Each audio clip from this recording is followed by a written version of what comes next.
Сайн байцгаана үзэгчдээ. Дэлхий дахинд тойм хөтөлбөрийнхөө энэ удаагийн дугаараар бид бүгд найрамд хятад улс болон Америкийн нэгдсэн улсын хооронд өрнөж байгаа дипломат маргааныг тойрсон сэдвийг онцолж байна. Энэ сэдвээр ярилцахаар бид Хүмүүнлэгийн ухааны их сургуулийн багш доктор П.Мягмардоржийг студид тавиад байна. Бидний урилгыг хүлээн авсан танд баярлалаа. Хүрсэнд баярлалаа. За яг өнөөдөр бол олон улсын харилцаанд хамгийн их анхаарал татж байгаа сэдэв бол Хятад Америкийн хооронд өрнөж байгаа дипломат маргаан худалдааны зөрчлийн энэ асуудал байгаа тийм ээ. Тэгэхээр COVID-19 цар тахалтай холбогдоод ер нь олон улсын геополитикийн нөхцөл байдалтайгаа уялдаад бас өнөөдөр энэ хоёр том гүрний харилцаа бас нэлээд зөрчилтэй болж ирж байна. Үүний гол учир шалтгаан нь юунаас ихтэй юм бэ? Хятад Америкийн дипломат маргаан ер нь нийгмийн эдийн засгийн олон салбар дээр үүсэж байгаа Америк Хятад хоёрын хоорондын энэ маргаан гэдэг зүйл бол яг өнөөдөр COVID-19-с болоод үүссэн юм биш л дээ. Энэ бол нэлээд түүхэн улбаатай юм байна. Тэгэхээр ер нь том зургаар нь харах юм бол олон улсын харилцааны системд бол хүйтэн дайны дараа Америкийн нэгдсэн улс ноёрхох байр суурьтай байж ирсэн. Тэгээд энэ Америкийн нэгдсэн улсын ноёрхол 2001 оны 9 сарын 11-ний үйл явдлын дараа 2008 оны санхүү эдийн засгийн хямралын дараа ч бас эхлээд ер нь бол саарж эхэлсэн, буурж эхэлсэн. Энд гол өрсөлдөгч бол мэдээж бүгд найрамдах Хятад ард улс болж гарч ирсэн. 2008 оны санхүүгийн хямралын дараа бүгд найрамдах Хятад ард улсын эдийн засаг 6.8% өссөн нь бол тухайн үед байгаа үед дэлхийд ер нь хамгийн том өсөлтийг харуулж ирсэн. Тэгээд энэ 2012 оноос хойш Си Цзиньпин дарга Хятадын удирдлагад гарч ирснээр Хятадын стратегийг цоо шинээр тодорхойлсон. Хятадын стратеги дотор нэг том стратеги орж ирсэн бол бүс ба зам. Энэ бол цэвэр геополитикийн стратеги гэж ер нь бол барууны судлаачид үздэг. Тэгээд энийг тогтоон барих энэ Хятадын хүч хэрэгжилт энэ системийн хувьд хүчний тэнцвэр Аз руу эргэж байгаа, Хятад руу эргэж байгаа энэ хүч хэрэгжилтийг тогтоон барихын тулд Америкийн нэгдсэн улс Трампын засгийн газраас айлангуй эхлээд тодорхой бодлогуудыг хэрэгжүүлж эхэлсний нэг нь бол энэ тарифын дайн гэж нэрлэдэг худалдааны дайн. Тэгээ энэ тарифын дайны үр дүнд Америкийн нэгдсэн улс Хятадын 360 тэрбум долларын бараа бүтээгдэхүүнүүд дээр 3-аас 20% өсөлт тарифыг өсгсөн. Хариуд нь бүгд найрамдах Хятад улсын засгийн газраас Америкийн нэгдсэн улсаас Хятад руу экспортлогч байгаа 110 сая долларын бараа бүтээгдэхүүнд энэ гол төлөв хүнсний болоод газар тариалан хөдөө аж ахуйн гаралтай бараа бүтээгдэхүүнүүд дээр 17.5% тариф тогтоосон. Тарифын дайн хэмээх энэ худалдааны томоохон дайн бол өрнөд явсан. Үүний зэрэгцээ технологийн 5G технологи, дата эзэмшилт, үйлэн технологи, химэл оюун ухааны энэ салбарт бол Америкийн нэгдсэн улс өөрийгөө 2000 он гарсаар дэлхийд бол тэргүүлэх байр суурьтай байсан боловч энэ байр суурь дээр нь гол өрсөлдөгч бол Хятад болж гарч ирсэн. Тэгэхээр энэ эдийн засгийн, технологийн, дээр нь геополитикийн гэх мэт маш олон салбарууд энэ Аз нухамдлын бүс нутагт энэ дотор Америкийн сүүлийн үед тодорхойлоод байгаа нухамдлын эндхийн бүс нутагт гол өрсөлдөгч бол Хятад гарч ирсэн. Энийг зохион барих, тогтоон барих стратеги бол Америкийн нэгдсэн улс Трампын засгийн газраас боловсруулж энийг нэлээд эрчимтэй хэрэгжүүлж тэрийгэ нэлээд тийм тулах маягтай явж гисний нэг нь бол тарифын энэ худалдааны дайн. Энэ нь бол өнөөдөр COVID-19-с өргөжөөд бие бинийгээ энэ ухаанд эхэлсэн коронавирусын хямралыг бол Хятадудаас гаралтай энэний хариуцлагыг бүгд найрамдах Хятад улс хүлээх ёстой гэсэн дипломат маргаан өргөжөөд явж байна л да. Америк болоод Америкийн холбоотон өрнөдийн зарим улс орнууд бол Америкт яг нэг ижил байр суурьтай байна л да. Энэ Ухааны вирусны уг гарлыг тогтоох ёстой. Олон улсад тахал болон тараасан энэ хариуцлагыг Хятад үүрэх ёстой гэдэг ийм асуудлыг гаргаж ирж байна. Энэ нь эргээд өнөөдөр Дэлхийн эрүүл мэндийн байгууллагын түвшинд яригдж байна, тийм ээ. Сая Дэлхийн эрүүл мэндийн байгууллагын цахим хурал боллоо. Үүн дээр ер нь энэ асуудлыг хаашин шийдэхээр ярилцчихв. Тэгэхээр түрүүний ярианд байхад 1 сарын 15-нд Хятадын төрийн зөвлөлийн орлогч Америкийн нэгдсэн улстай нэгдэх чат буюу худалдааны тарифыг саарвалж болох тарифууд харилцан буулгах ийм үйл явцад гаруй хэсэг зурсан. Нэгдэх чат, хоёр дахь чат нь өнөөдөр коронавирусээс болоод ингээд цогсон байдалд орчод байна. Яг үүнтэй зөвхөсөд 1 сарын 15-нд Америкийн нэгдсэн улсад анхны тохиолдолд Сиэтл хотод бүртгэгдсэн байдаг энэ коронавирус. Тэгэд энэ Ухаанд ихэлсэн өнөөдөр дэлхийн хэмжээний 218 бүс улс орон нутагт цар тахлын хэмжээнд хүрчээд байгаа энэ вирусын энэ гамшиг, энийг дагсан эдийн засгийн хямрал, энийг дагсан даяарчлалын энэ зогсонгошилт байдал Америкийн нэгдсэн улсын засаг захиргаа болоод түүний барууны хамсаатнууд Хятадыг буруутгах гэж байгаа л да. Тэгэхээр Хятадыг буруутгах үндслэл бол бас оргүйч зүйл биш юм шиг байна. Яагаад тэгэхээр 11 сард эхэлсэн энэ вирусын анхны тохиолдлуудыг бол Ухааны эмчнэр бол Хятадын Бээжингийн удирдлагаас бол нуусан гэсэн ийм мэдээллүүд бол яваад байгаа. Ухааны эмчнэр энийг бол амьтнаас амьтанд халддаг болохоос биш, амьтнаас хүнд халддаг вирус биш, өөрөөр хэлбэл хүнээс хүнд халдах вирус биш гэж ихний үзэж байсан. Энэ талаар ч гэсэн сүүлд хятадын ерөнхий вирусологч Жун Наншэн гэж эрдэмтэн бол хүлээн зөвшөөрсөн. Ер нь бол бид нар энийг эхлээд одоо коронавирусыг ийм айхтар зардахлын хэмжээнд хүрчнэ гэж тооцоогүй. Энэ бол ялж арахгүй ухааны эмчнэрийн болоод тухайн одоо вирус судлаачдын зарим нэг хүмүүсийн алдаа болгоосаа гэдгийг хүлээн зөвшөөрч байгаа. Тэгээ Америкийн нэгдсэн улс бүгд найрамдах хятад улсыг энэ буруушааж байгаа явдал бол өнөөдөр Дэлхийн эрүүл мэндийн байгууллагын саяны 17 оноос 19-ны хооронд болсон цахим ерөнхий чуулган дээр томоохон асуудал үүсгэлээ л дээ. Яг энэ хурлын үед 18-нд Дональд Трамп Дэлхийн эрүүл мэндийн байгууллагын тэргүүн Тедрос Гебрейесуст 4 хуудас нээлттэй загтлыг хүлээлгэсэн. Тэр загтлын гол агуулга нь бол Дэлхийн эрүүл мэндийн байгууллагын одоо байгууллагыг яаралтай шинжлэх. Гэхдээ яг яаж шинжлэх гэдэг бол аргумент тэнд байхгүй. Тэн дээр ерөөсөө ухааны тэр загтлын эхний хоёр нүр бол ухаанд үүссэн вирус хэрхэн цаашаа цардахлын хэмжээнд явсан талаар бүх бурууг бол хятадын засгийн газарт хятад дайлгын хятадын коммунист намд тогсон ийм буруушаасан одоо загтал байсан л да. Энэ дээр бол Дэлхийн эрүүл мэндийн байгууллагын ерөнхий чуулганы төсгөлийн хэвлэл мэдээллийн хурал дээр бол Тедрос Гебрейесус энэ талаар сэтгүүлчдийн асуултанд бол ерөнхийдөө дипломат хариулт өгсөн. Тодорхой хариултууд бол өгөөгүй. Иймэрхүү төвшөнд хүрсэн байгаад байгаа. Өнөөдрийн байдлаар. Хятадаас одоо тэгээ хариуцлага гэхээр яг юу нэгж байгаа? Хятадаас хариуцлага гэдэг нь өөрөөр хэлбэл хуржигдэр Америкийн нэгдсэн улсын төрийн нэрмжгийн дарга Майк Помпе өөрийнхөө одоо хэвлэл мэдээллийнхэн тавуулсан юм дээр бол өнөөдөр энэ цардахлын хэмжээ бол 5 сая гаруй хүний 5 сая гаруй хүнд алдаад 300 мянган хүний амь насыг авч чадаад дээр нь дэлхийн эдийн засгийн маш том хохирол үүссэн байгаа. Энэ хариуцлагыг бол бүгд найрамдах хятад тус хүлээх ёстой.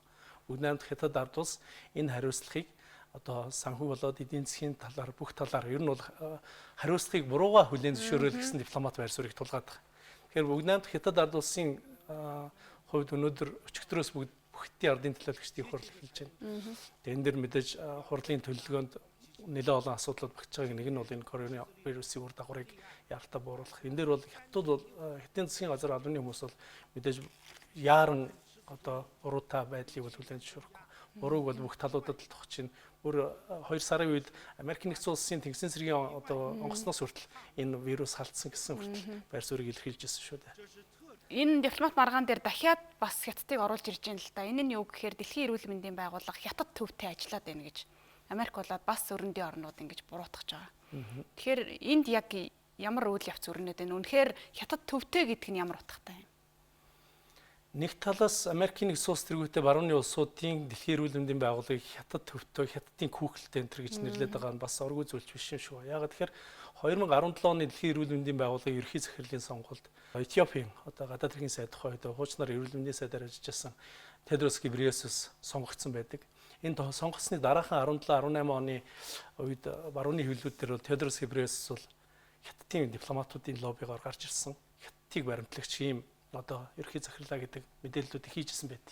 Тэгэхээр энэ юутай холбоотой ийм асуудал үүсээд байна вэхээр ухаанд үүссэн коронавирусын цар тахлын ихэнх үеийн одоо зөвлөмжүүдийг Дэлхийн эрүүл мэндийн байгууллага гаргахдаа хятадаас их сурвалж авч хятадын эмчнэр вирусологчдын өгж байгаа мэдээлэлээр тулгуурлаж дэлхийн нийтэд цацсан гэсэн ийм байр суурийг Америкийн нэгдсэн улс тэргүүтээ барууныхан одоо мэдэгдээд байна. Дээр нь 1 сарын сүүлчээр барууны улсууд Дэлхийн эрүүл мэндийн байгууллагын оролцоотойгоор хятад дайлгын ухаанд очиж вирусын одоо судал дээр хараат бус шинжээчдийг явуулах хүсэлтийг хятадын засгийн газар тавьсан бол хятадууд энэ тал дээр бол эсрэг байр суурьтай байсан. Өнөөдрийн хүртэл ухааны одоо нөхцөл байдал яаж иргэсэн, яаж эхэлсэн талаар зөвхөн хятадын их сурвалжаас л авч шүү дээ.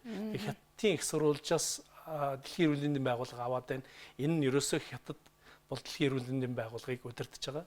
Дэлхийн эрүүл мэндийн байгууллага маань өөрөө өнөөдөр хятадын одоо юм байр суурийг илэрхийлэгч байгууллага болчиход байна гэдэг л одоо шүүмжлэлийг барууныхан өрнүүлээд байна. Нэг талаараа бас зөв юм шиг. Нэг талаас нь зөв юм шиг. Нөгөө талаас нь аваад үзэх юм бол Дэлхийн эрүүл мэндийн байгууллага хятадын одоо хятад эхэлсэн вирусны дараачаар 1 сарын 30-нд бол дэлхийн нийтийн онц байдал зарласан. Тэгээд дэлхийн нийтийн онц байдал зарлахтаа зэрэгцээд хүмүүсийг одоо маск зүүх тухай өдөрдмжийг өгж ирсэн. Олон улсын нислэгүүдийг одоо тодорхой үе шаттайгаар бууруулах тухай өдөрдмжийг өгж ирсэн. Гэтэл Америкийн нэгдсэн улс тэргүүтээ барууны улс дайлгын Америкийн нэгдсэн улс Трампын засаг захиргаал энийг бол үгүйсгэсэн. 1 сар, 2 сар, 3 сарын ихэнх хүртэл Трампын байр суурь энэ бол зөвхөн ханиад эндээс айгаад ах юм байхгүй тийм ээ. Энээс болж бид нар одоо би бол одоо маск зүүхгүй. Одоо ч маск зүүхгүй л гэдэг байр суурин дээр байжлаа. Тэгэхээр энд ерөөсөө дэлхийн эрүүл мэндийн байгууллагатай асуудал байна уу? Эсвэл хятад Америкийн хооронд дэлхийн институцүүд болоод дэлхийн олон улсын байгууллагууд дээр нөлөөгөө тогтоох гэсэн геополитикийн томоохон тэмцэл нь энэ дипломат байдлаар илрээд байна уу гэдгийг л харж дүгнэх ёстой юм шиг байна. Зүгээр миний бодлоор бол энэ бол дэлхийн эрүүл мэндийн байгууллагад асуудал байхаа гэхээс илүү хятадын одоо өсөн тэлэлт Америкийн нэгдсэн улсын дэлхийн ойрхлын SARS энэ хоёр дээр л энэ процесс яваад байна, үйл явц яваад байна л гэж харж байна. Нэг талдаа бас санхүүжилт хандивын нөлөө бас байгаад байгаа шиг байна тийм ээ. Хятад Америк хоёрын дэлхийн эрүүл мэндийн байгууллагад оруулдаг санхүүжилт болоод хандив бол асар хялгаатай юм л шүү. Тий. Тэгэхээр ер нь нэг юм байна. 20 дугаар зуунд Wilsonizm гэж нэг юм бодлого, институционализм ч гэж нэрлэдэг байгаа барууны либерал бодлого. Өөрөөр хэлбэл дэлхийн олон улсын аюулгүй байдал бол олон улсын хамтын нийгэмлэгийн хүрээнд хангах ёстой. Тэрийг олон улсын хамтын ажиллагааны механизмуудаар гүйцэтгүүлэх ёстой. Тэрний нэг нь анхных нь үндэснүүдийн холбоо байгуулагдсан. Дараа нь нэгдсэн улсны байгууллага байгуулагдсан. Дандаа энэ бол Америкийн нэгдсэн улсын ерөнхийлөгчдийн санаачлагаар бий болсон. Дэлхийн эрүүл мэндийн байгууллага ч гэсэн барууны буюу Америкийн одоо Вашингтоны консенсус нэрлэдэг байгаа тэр хүрээнд бий болсон ийм юм шүү дээ. Тэгэд энэ талаас Америкийн нэгдсэн улс бол энэ олон улсын байгууллага, дайлгын нэгдсэн үндэсний байгууллага, түүний системийн болон төрөлцсөн байгууллагуудын одоо үйл ажиллагааны ерөнхий зардлын 15-аас 30% хүртэлхийг бол дангаараа гаргаж явдаг. Энэ мэдээж энэгээрээ дамжуулж өөрийнхөө бодлогыг ч бас хэрэгжүүлдэг нь нууц биш. Гэтэл өнөөдөр Америкийн нэгдсэн улс яг өнөөдөр одоо өнгөрсөн 18-19 оны байдлаар 830 сая долларыг дэлхийн эрүүл мэндийн байгууллагад татвар болоод хандив хэлбэрээр өгсөн байгаа. Хятадх бол энэс бол даруй бараг 13 дахин бага явж байгаа. Гэтэл энэ хандив мөнгийг өгөөд байхад дэлхийн эрүүл мэндийн байгууллага хятад төвтэй хятад үйлчлээд ажиллаад байгаа нь Америкчуудын ерөөсөө маш их бухимдлуудыг бас хөргөж явах шиг байна л да. За энэ коронавирус дээрээс нь дэлхийн эрүүл мэндийн байгууллага худалдааны маргаан гих мэт энэ олон асуудал дээр дахиад сүүлийн үед бол Америкийн нэгдсэн улсын зүгээс Тайваны асуудлыг, Хонконгийн асуудлыг маш хүчтэй ингэ сөргүүлж гаргаж ирж байна л да. Энэ нь бас Хятад Америк хоёрын харилцааг ойрын хугацаанд ер нь эргээд сайжрах төлөвд ер нь эргэлзээтэй юм нөхцөл байдлыг үүсгэж байна гэж олон улсын хувьд бас харж байгаа шиг байна. Тэгэхээр энэ хоёрыг бас тусад нь бага зэрэг тавч ярих нь зүйтэй байна. Эхлээд Тайваны одоо асуудал ялангуяа тэр Тайванд дахиад зэвсэг худалдаалах гэрээ байгуулчих шиг боллоо тийм ээ. Тэгэхээр нөгөө Хятад Америкийн нэгдсэн улс хоорондын хүчний тэнцвэрийн төлөөх, хүчний нөлөөний төлөөх тэмцэл худалдааны болоод тарифын дайнаар ихэлсэн бол коронавирус бүр нэрвээс олчих шиг боллоо л да. Тэг яг энэ процесстэй зэрэгцээ дэлхийн эрүүл мэндийн байгууллагын одоо хуралдааны үед буюу 5 сарын 20-нд Тайваны Арслан намын тэргүүлэгч Цай Инвэн хоёр дахь удаагийн сонгуульд ялт байгуулснаар энэ их газрын хятадуудынхны бол хамгийн одоо өөрсдийнх нь Тайванд хэрэгжүүлж байгаа бодлогын эсрэг бодлого явуулдаг Америк талыг баримтлагчийн ерөнхийлөгчүүд. Тэгээд энэ Тайваны засгийн газар Тайваны ерөнхийлөгчийн сонгуул 2017 онд Цай Инвэн ялж гарч ирсний дараа ч 16 онд ялж ирсний дараа дэлхийн эрүүл мэндийн байгууллагаас Тайван ажиглагчийн статусаа алдсан шүү дээ. Тэгэхээр их газрын хятад Бээжингийн засгийн газар бол Цай Инвэнийг ерөнхийлөгчөөр сонгосны дараачаас эхлээд ер нь Тайваныг шахах, Тайваныг Америкийн нэгдсэн улсын гар хөл болж байна. Тайван бол уг нь бол газар нутгийн хувьд салшгүй нэг хэсэг мөн 1972 оны Шанхай декларацаар Тайван бол хятадын нэг хэсэг мөн гэдгийг Америкийн нэгдсэн улс хүлээн зөвшөөрсөн. Гэтэл ийм байтал Тайванд нөлөөлж байгаа энэ Америкийн нэгдсэн улсын байр суурь нь бол зөвхөн биднийг ганцаардуулах гэсэн. Ер нь бол зөв бус үйлдэл өөрөөр нэг хятадын бодлогыг одоо маш бүдүүлгээр зөрчиж байгаа юм зүйл гэж үзээд байна. Тэгээ яг энэтэй зэрэгцээд Америкийн нэгдсэн улс 2019 онд 3 удаа засгийн худалдаа хийсэн. Дээр нь 2020 оны сая 5 сард шумагч онгоцны торпедо буюу одоо пуужингуудыг Тайванд нийлүүлэх болсон. Өнгөрсөн жил танк 110 шиг одоо Америкийн танкийг энэ жил пуужингийн одоо нийлүүлэлтийг хийсэн нь бол ерөөсөө цэвэр хятадын дотоод асуудалд орж ийнэ гэж энэ яг л нөгөө нэг хятад Америкийн нэгдсэн улсын хоорондох дипломат маргааны нэрмээс л болж байна. Нэг талаас Америк хятадыг тогтоон барих, түүний бүс нутгийг дотоод асуудлыг дийвэрх. Түүний нэг нь Хонконг байгаа. Хонконгд бол 2018 оноос эхэлсэн шүртэй жагсаал. 2019 онд эхэлсэн арчлыг дэмжигчдийн жагсаал, Бээжингийн бодлогыг дэмжсэн жагсаал, 1 сард эхэлсэн вирусны асуудлаас болоод хэсэг намжаад байсан бол сая 4 сард дахиад ер нь жагсаал цуглаанууд нэлээд идэвхжиж эхэлсэн. Гэтэл сая энэ бүгдийн ардын хурлаас Хонконгийн аюулгүй байдлын хууль эрх чуудлыг батлах тогтоолд явж байгаа шиг байна. Энэ нь бол Хонконгийн одоо арчлыг дэмжигчдийн бол нэлээд их ухамдлыг төрүүлж байгаа шиг байна л да. Ингэснээр Хонконг 47 он хүртэлх Хонконгийн статус нэлээд наан өөрчлөгдөж, Хонконг бол цэвэр Бээжингийн одоо бодлогод бол 100% хамрахаар болж байгаа шиг байна. Тэгэхээр энэ бүх байдал нь Тайваны, Хонконгийн, магадгүй Шинжао угарын гэх мэт асуудлууд явандаа хятадыг тойрсон энэ жижиг бүс нутгийн дотоод гэж нэрлэгдэж байгаа асуудлуудыг Америкийн нэгдсэн улс бол дэврэх тал дээр л явж байгаа шүү. Энэ хятадыг ганцаардуулах, хятадыг сургуулах, хятадыг одоо хүчийн сааруулах ийм л бодлого яваад байгаа шиг байна л да. Хятадын хоёр чуулганы эхэнд Хятадын дарга Ши Жинпин төрийн зөвлөлийн ерөнхий сайд Ли Куцян нарын байр сууринд одоо яг энэ Хятад Тайваны асуудал дээр Америк руу чиглэсэн ямар байр суурь хэлв? Яг тодорхой тийм одоо Си Цзиньпиний үг, одоо Ли Куцяны үгийг ингээд харах юм бол тодорхой яг Тайван, Хонконгийг онцлсан бол тийм ноцтой зүйлийг бол хэлсэнгүй. Зүгээр илэрхийлэл нь бол Хонконгийн хууль явж байгаа шиг байна. Тэгээд Хонконгийн аюулгүй байдлын хуулийг батлагдах юм бол энэ Хятадын байр суурь нь юугаас сайн тодорхой олж эхэлж байгаа гэсэн. Хонконгийн ерөнхийдөө 100% Бээжингийн засгийн газрын мэдэлд орно. Одоогоор бол гадаад бодлого, мөнгөний бодлого, цэрэг стратеги аюулгүй байдлын бодлогын тал дээр бол Бээжингээс хамаарлалтайгаа бусад асуудлаар бол Хонконг бол нэлээд бие даасан статустай байгаа шүү дээ. Тэгэхээр энэ тал дээр бол Хятадын ардын их хурлаас ер нь гол энэ хурлын анхаарал татж байгаа сэдэв бол Хятадын эдийн засгийн асуудал байна шүү. Цаашдаа Хятад хэрхэн эдийн засгийн хувьд одоо дэлхийд ламгаа болох уу, ингэснээр дэлхийн улс төрийн бодлогод Хятад монопол давуу хэрэгтэй болох гэсэн л зорилтуудыг тавьж байгаа шүү. За Хятад Америкийн худалдааны маргаан дээрээс нь COVID-19-ийн хариуцлагын асуудал, Хонконг, Тайваны асуудал, Дэлхийн эрүүл мэндийн байгууллагын асуудал гээд маш ийм өргөн хүрээтэй маргаанууд гарч ирж байна л да. Энэ нь одоо эх 11 сард болох Америкийн нэгдсэн улсын ерөнхийлөгчийн сонгуультай холбоотой юу? Трамп ерөнхийлөгч ер нь сонгуулийг ухтаж бас энэ асуудлыг ингэж илүү их хурцаар анхаарлын төвд гаргаж ирж байна уу? Зорилготойгоор ч гэдэг юм уу те? Тэгэж үзэж байгаа судалж тийх байна. Америк дотроос тэгж үзэж байгаа шиг байна. Тэгэхээр Америк төрөлтэй барууны улсууд Хятадын одоо вирусны хариуцлагыг Хятад улс дангаараа өөрөх ёстой гэдэг энэ байр суурь нь бол ерөөсөө уржигдрын Хятадын гадаад явны хэвлэлийн төлөөлөгчийн хэлж байгаагаар бол энэ бол зөвхөн Трамп 11 сарын сонгуульд дотоод нэр өндөө өсгсөн л юм бодлого. Тэрнээс өөр бол асуудал бол байхгүй. Тийм ээ. Тэгэхээр Трампын нэр хүнд гэдэг асуудал, Трамп одоо 11 сард болох Америк нэгдсэн улсын ерөнхийлөгчийн сонгуульд ялагдах уу гэдэг асуудал, коронавирусын асуудал нэлээд их том төвшөртэй болчлаа л да. Яг тэгэхээр 2-3 сард Трамп нэлээд хаан хандсан асуудал. Тэр нь бол нууц биш. Тэгээд энэ үед бол арц намын одоо нэр дэвшигчдийн сумгаа болж исэн. Тэгээд Жо Байден үлдлээ шүү дээ түүний өрсөлдөгчөөр. Тэгэхээр коронавирусын асуудлаас болоод Америкийн эдийн засаг 29 оны санхүүгийн одоо их хямралын дараах үеийн одоо дараа тохиолдсон хамгийн том хямрал болж байна гэж судлаачид үзэж байна. Өнөөдөр ажилгүйд 16% хүрчлээ. Зарим судлаачид үзэж байгаа бол ажилгүйд 30% хүрнэ гэсэн таам өглөө. Яг өнөөдрийн байдлаар 37 сая Америкийн нэгдсэн улсын иргэд ажилгүйдлийн тэтгэмж хүрссэн байна. Америкийн нэгдсэн улсын маш олон үйлчлэгээний салбарууд болоод үйлдвэрлэлийн салбарууд зогсон байдалд орсон. Эдийн засгийн ер нь хасах зүйлтэй гарахаар болох шиг байна. 2020 оны эдийн засгийн төлөв байдал. Энэ нь нөгөө Трампын коронавирусээс өмнөх байсан өсөжсэн нэр хүнд. Ягаад гэвэл Трампын үед ажилгүйд хамгийн бага түвшинд ирлээ шүү дээ. Энэ бүх нэр хүнд нь бол сөргөөр нөлөөлж байгаа шиг байна. Тэгэхээр коронавирусын асуудлаар явуулсан Трампын бодлого нь өөрөө алдаатай байсан гэдэг мессеж.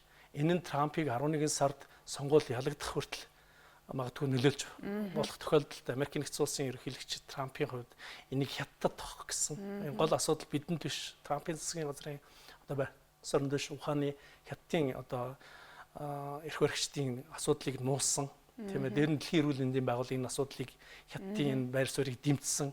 Энэ бүхнээс болж Америкийн нэгдсэн улс өнөөдөр ийм байдалд орчод байна гэдэг л бүх алдаа одоо мадгийг хятадд өөрүүлэх гэсэн ийм байр суурьтай байна гэдэг олон судлаачид үзэж байгаа. Тэр ч бас үнний хувьтай юм шиг байна. Өнгөрсөн өдөр Оксфордын их сургуулиас Трампын рейтингийг 11 сард болох ерөнхийлөгчийн сонгуулийн рейтингийг бол Жо Байденыг ялна гэдгээр хавхтай гарч ийн штэ. Тэгэхээр Трампын нэр хүнд бол энийг дагаад бас унжил баг шүү. За коронавирусээс болоод дэлхийн эдийн засаг хямралтай нүүр тулах нэ гэж олон улсын байгууллагууд хүртэл анхааруулсаар л байна. Дэлхийн 1-2 том эдийн засаг болсон Америк хятадын эдийн засаг өөрсдөө бас хасах үзүүлэлт рүү орж ирж байна тийм ээ. Тэгэхээр яг ийм нөхцөлд энэ хоёр тэргүүлэх гүрэн дипломат маргаанаа үргэлжлүүлээд олон улсынхаа нөхцөл байдалд анхаарал хандуулахгүйгээр ингээд үргэлжлүүлээ яваад байх уу? Эсвэл одоо худалдааны маргаанаа цэглэх 2 дахь шатны гэрээ рүүгээ орох болов уу? Ойрын төлөв нь юу нь яаж харагдаж байна? За энэ бол миний л бодол шүү. 11 сарын болох ерөнхийлөгчийн сонгуулийн дараа л асуудал шийдэгдэх болов.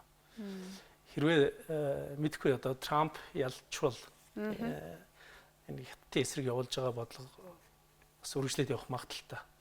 Жо Байден буюу Арц намынх нь хэрвээ ялалт байгуулаад засагхан шийдвэр гаргалтын төвшөнд очих юм бол байр суурь эргээд өөр өнцгөөс харах тийм магадлал бас байна. Хятадын хувьд бол шийдвэр гаргагчид солигдохгүй. Энэ бүх хэдийн ардын их хурлаас тодорхой шийдвэрүүд гарна. Гэхдээ шийдвэр бол урьдчилан байдлаар бол хятадын эдийн засгийн төлөв байдлыг дахин шинээр тогтоохоор шийдэж ах шиг байна. 6.8-аас 6.1 рүү буулгасан гэсэн зарим судлаачдын төлөв байдал харагдаж байна. Гэхдээ хамгийн том асуудал бол бүгд найрамдах хятад ард улс технологийн салбар дээр тэргүүлэх байр сууриа хадгалсан тохиолдолд дэлхийн бодлого тэргүүлнэ гэдэг. Тэр юм руу бол цогцолтгүй орчлоо. Тэгэхээр юу үнэн гэдэг бол тэр үнэн гэдэг шиг хятад 5G технологи 6 жилийн хугацаанд 1.4 их 80 долларыг хөрөнгө оруулалтыг оруулахар боллоо. Өөрөлдөл 10 их 80 юаны хөрөнгө оруулалтыг.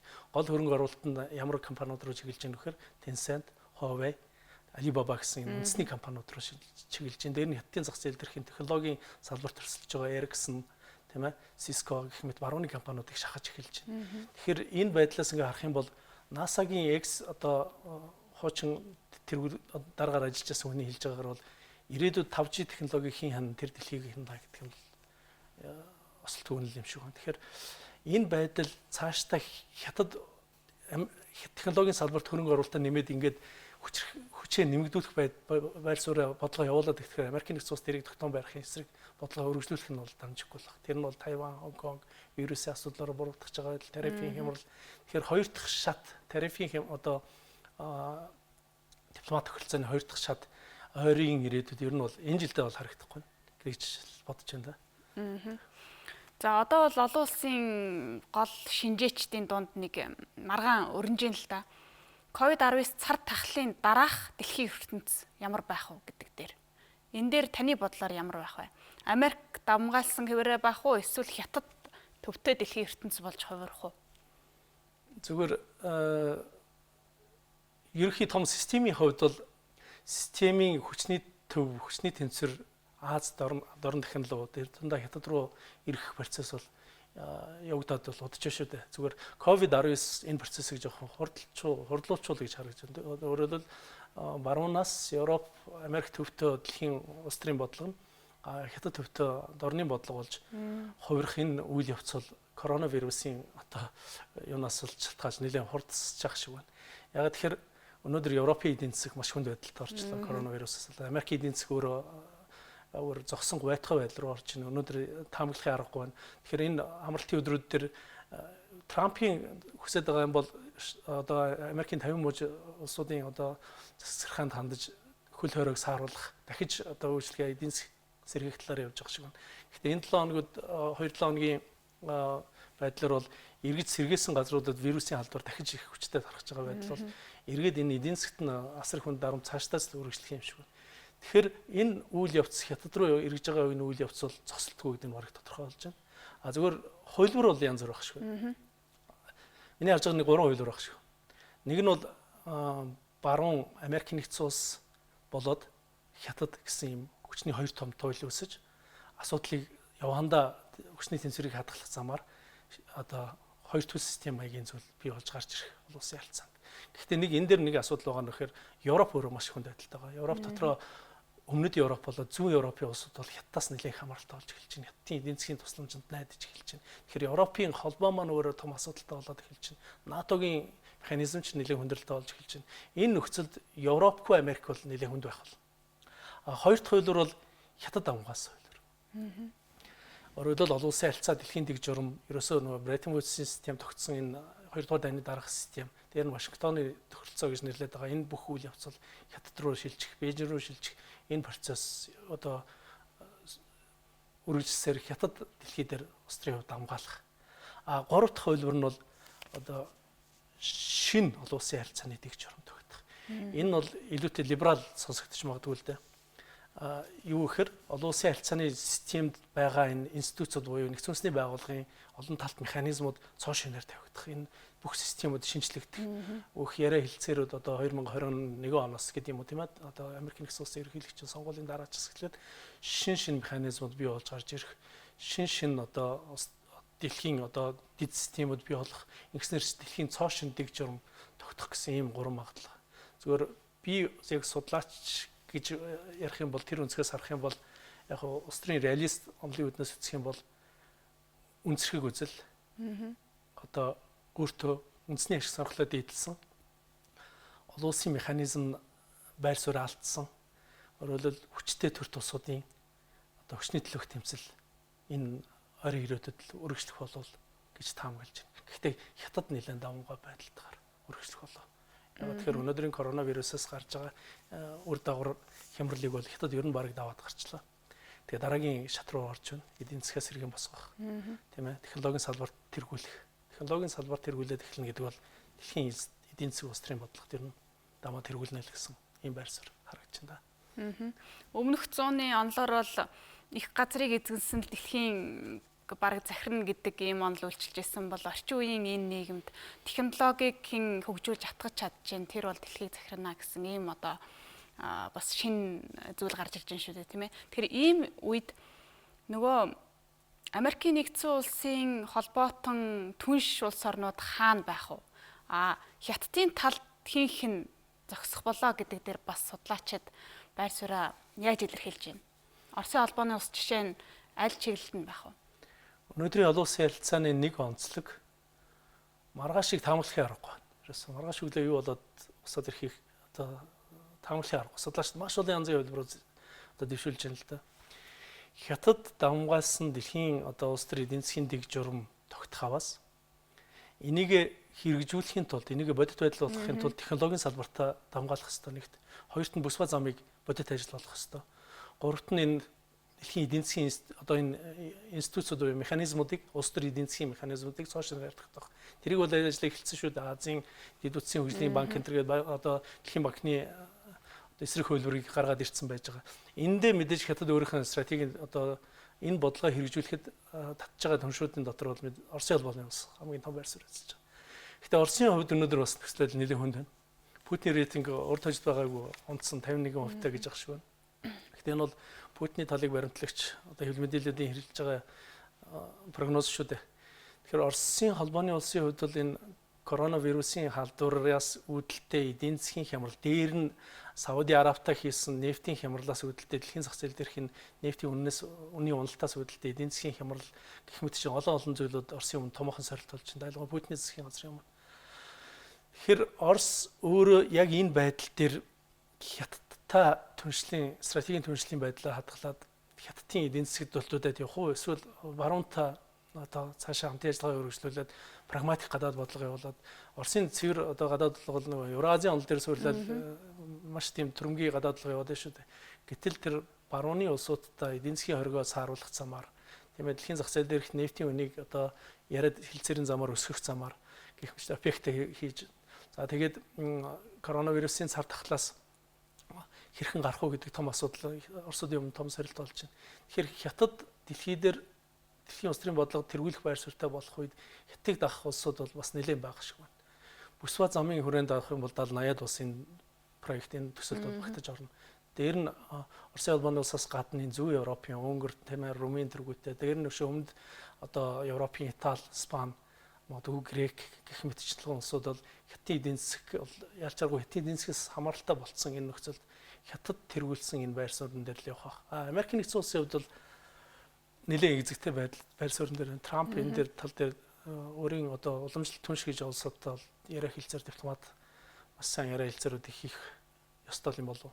Өнөөдрийн байдлаар Австрали Трампыг дагснараа бас нэлээд том гисгэлийг хятадын талаас хүртээд байна шүү дээ. 10 буудаан тэр 80% тариф. Дээр нь өнөөдрөөс эхлээд нүүрсний экспорт төр Австралийн нүүрсний экспортыг хязгаарлах тухай эдийн засгийн газрын байр суурь гарч байгаа шүү. Гэх мэт л ингээд аваад үзэх юм бол Америк хятадын дипломат гэд дайн гэж нэрлэгдээд байгаа, маргаан гэж нэрлэгдээд байгаа энэ зүйл бол цаана цэвэр дэлхийн улс төрийн бодлого, дэлхийн геополитик, дэлхийн дэг журмыг төлөөх тэмцэл өрнөд явж байна. Системийн хувьд өөрчлөлт, томоохон өөрчлөлт явж байна. Энэ өөрчлөлтөөр COVID-19 бас хурцсагч шиг боллоо. Төслүүдийг нэлээд түүхтэй драматай болгочих шиг боллоо. За бидний урилгыг хүлээн авч маш сонирхолтой яриа өрнөсөн Зочин танд баярлалаа. Өөрсөнд баярлалаа. Үзэгчдээ бид Дэлхий дахинд тойм хөтөлбөрийнхөө энэ удаагийн дугаараар бүгд найрамд хятад улсуулан Америкийн нэгдсэн улсын хооронд өрнөж байгаа дипломат маргааныг тойрсон сэдвийг онцоллоо. Энэ сэдвээр бид Хүмүүнлэгийн ухааны их сургуулийн багш доктор П.Мягмардоржийг студид авирж ярилцлаа. Бидний хөтөлбөрийг сонгож үзэж байгаа үзэгчид та бүхэндээ баярлалаа.